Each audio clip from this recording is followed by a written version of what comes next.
Those are nurse bees that are around there. They take care of her. That's a Minnesota hygienic queen. Beekeeper Jack Tapp works hard to maintain the purity of his honeybee colonies, but he's facing a lot of obstacles. Mites, disease, insecticides, and now something called colony collapse disorder. It's a mysterious condition where honeybees vanish from the hive and never return. It's been seen in 22 states as well as in other countries. If there's something came in and wiped out our bees, it not only affects the beekeepers, it affects the produce farmers and down to the consumer when they go to the grocery store. Bees pollinate more crops than wind, birds, or animals. In this state alone, agricultural officials say, bee-pollinated foods account for $185 million worth of crops. Nationwide, it's about $20 billion, or about 1/3 of all the food we eat.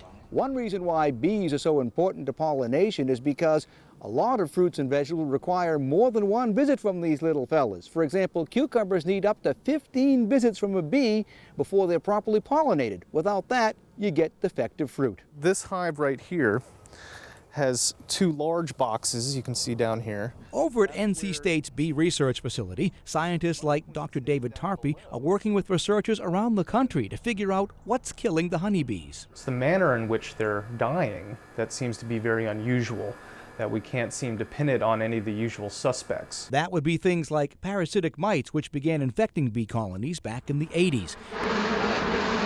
Currently, researchers are concentrating on 3 factors. One is the role of colony nutrition and developmental health of the honeybees. The second is pathology, or either a new version of an existing disease or possibly even a new disease that is yet unknown.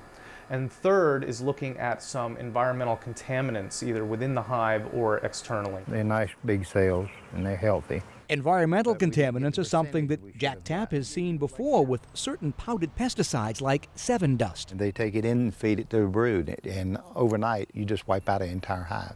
Pesticides on crops have been suggested as one cause, and beekeepers have told that to Congress. Some of these pesticides working in combination by themselves are not harmful to bees, but in combination are lethal. Whatever is causing the colony collapse disorder makes all the worker bees disappear, leaving just the queen and her eggs alone in the hive. And without worker bees, the queen can't take care of herself. They will feed her, keep her warm, keep her cool until she gets to where she's going. Though researchers have ruled nothing out, some common theories are being downplayed. The current evidence suggests that GMO crops or cell phone uses or high wire towers or any of those kind of potential effects are not on the high priority list, because beekeepers that are afflicted with this disorder do not seem to have any pattern when it comes to those types of things. And so the race to find the answer continues before the honeybee population is decimated. I'm Steve Sprague, NBC 17 News.